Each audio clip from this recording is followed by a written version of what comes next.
we're joined by Al-Ahram Weekly Managing Editor, Khaled Dawoud.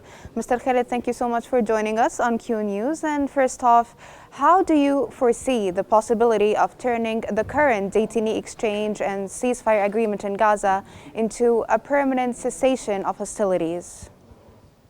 Well, thanks, Salma, for having me. I mean, again, judging by the developments over the past 2 days and this sort of lull over the issue of reopening the Netzarim corridor, which is basically an illegal blockade that the Israelis have established in the middle of Gaza.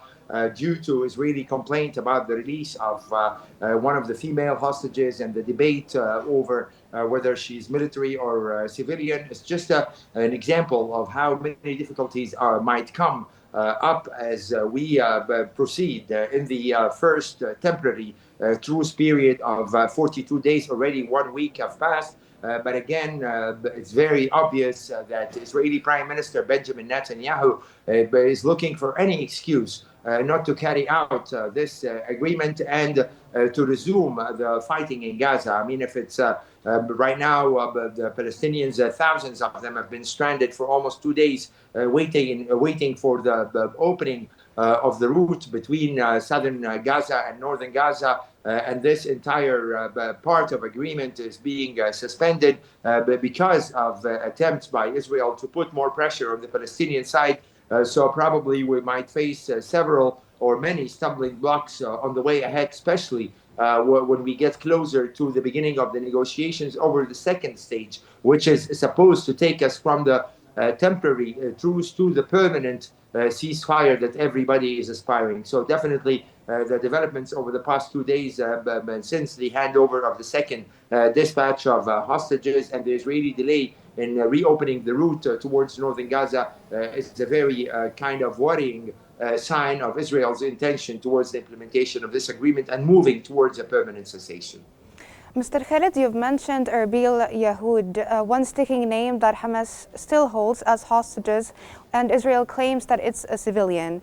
If you can expand more on why is Israel risking the entire agreement for her return in particular? Well, I don't think that the Israelis are actually risking the entire agreement because it was no surprise for them. The Palestinian side, Hamas, they have delivered the names of the 4 hostages they plan to release on Saturday, a day before. And actually, even after the release of those 4 Israeli hostages, female soldiers, the Israelis went ahead and they also released 200 Palestinian prisoners. So I guess it's the common pressure tactic by Netanyahu and his attempt to get whatever more benefits he can get. Although the entire matter is rather non-significant, because even Hamas, the jihad group, they said that this woman, Mrs. Yahoud, is going to be released next Saturday. And so it's not a real reason to lead or to push towards the collapse of the entire agreement. And I personally think that Mr. Netanyahu is under a lot of internal pressure from the families of the hostages, at least to finish the first part of the agreement and getting the highest number possible of Palestinian hostages who remain alive. Because, as you know, Salma, I mean, there are about 98 Israeli hostages believed to be in Gaza. Over 36 of those are believed to be dead. So again, the first dispatch is a very big, important dispatch that at least Netanyahu and his extremist ministers want to finish the families of hostages, although the families of the hostages have been demonstrating over the past few days, saying they do not only want the implementation of the first stage, but the second stage as well, because if the war breaks out again after the first 42 days, as Mr. Netanyahu has been implying, and as his finance minister, Bezalel Smotrich, has been stating, this means that the remaining Israeli hostages who are alive in Gaza will have to wait for another long period of time before another truce agreement is being reached. So again, it's a matter of pressure tactics and more than being concerned over this particular Israeli hostage that's being debated, whether she's a civilian or whether she is a military person, as Hamas insists, because she is a researcher in a space Israeli program, part of the Israeli army. And as we know, in Israel in particular, the entire issue is very blurred because all the Israelis serve in the army between the ages of 18 and 50. And that's why we saw the first stage or the first dispatch of the hostages were released, mainly women who are not serving in the army, while the second group was were 4 soldiers who are serving in the army. So again, it's pressure tactics. He wants to get something out of Hamas, out of jihad, one more outside of the schedule, so that he can claim that he has the upper hand and he's the one who's placing his own conditions on the Palestinian side and not vice versa. But again, my personal impression is that this problem will be solved. I mean, I hope very soon. There are already reports of the Egyptians, the Qataris, and the Americans being involved in order to solve this problem. And equally important, to be honest with you, Salma, to the release of this Israeli hostage is to allow the